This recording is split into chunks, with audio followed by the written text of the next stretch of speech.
Assalamualaikum. Paano nga ba palitan ng color ang ating active status sa Messenger?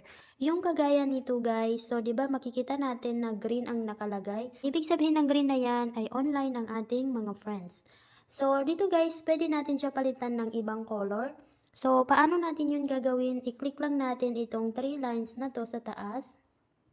And then punta lang tayo sa settings ng ating mga Messenger. Hanapin lang natin dito ang accessibility. So, dito pala guys, ay hindi natin to makikita kapag hindi updated ang ating mga messenger. So, dapat i-update nyo po ang inyong mga messenger para mapalitan nyo ng color kung gusto nyong palitan ng color ang active status nyo. So, i-click lang natin yan. So, dito guys, i-click lang natin itong color filter. So, ayan. So, dito guys, merong available na color na blue and yellow. So, kapag i-click natin itong blue and yellow, yan po yung makikita natin. So, ganyan yung magiging color niya. And then, dito naman sa red and green. So, ganyan naman yung magiging itsura niya. And then, green and red.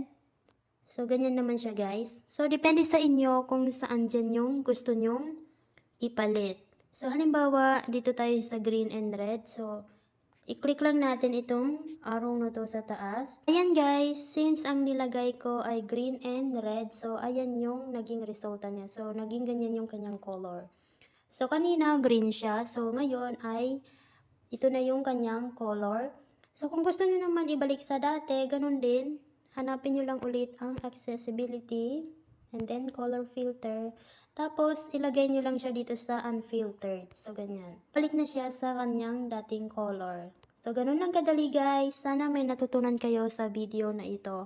At kung hindi ka pa nakafollow, ay paki-follow lang ang aking page para updated ka sa aking mga videos.